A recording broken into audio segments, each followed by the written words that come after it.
They are aunty nationals. ನಾನು ಹೇಳಿದ್ದೀನಿ, ನಾನಲ್ಲ, ಬಾಬಾ ಸಾಹೇಬ್ ಅಂಬೇಡ್ಕರ್ ಅವರು ಅವ್ರ ಕೊನೆ ಭಾಷಣದಲ್ಲಿ ಹೇಳಿದ್ದಾರೆ who is an aunty national ಅಂತ. ಬಹಳ ಸ್ಪಷ್ಟವಾಗಿ ಬಾಬಾ ಸಾಹೇಬ್ ಅಂಬೇಡ್ಕರ್ ಅವರು ಹೇಳ್ತಾರೆ, ಈಗ ನಮಗೆ ಸ್ವಾತಂತ್ರ್ಯ ಸಿಕ್ಕಿದೆ, ನಾವು ಆರ್ಥಿಕವಾಗಿ ಮತ್ತೆ ಸಾಮಾಜಿಕವಾಗಿ ನಾವು ಪ್ರಗತಿಯನ್ನ ಕಾಣಬೇಕಾಗಿದೆ, ಆದ್ರೆ costs are anti national in India ಅಂತ.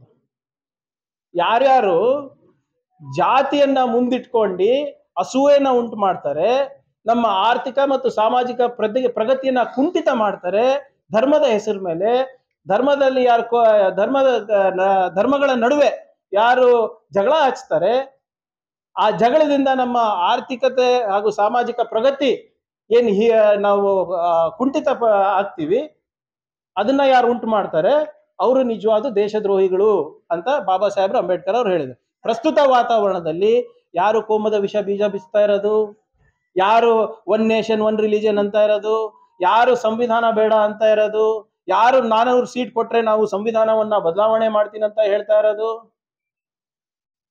RSS and BJP.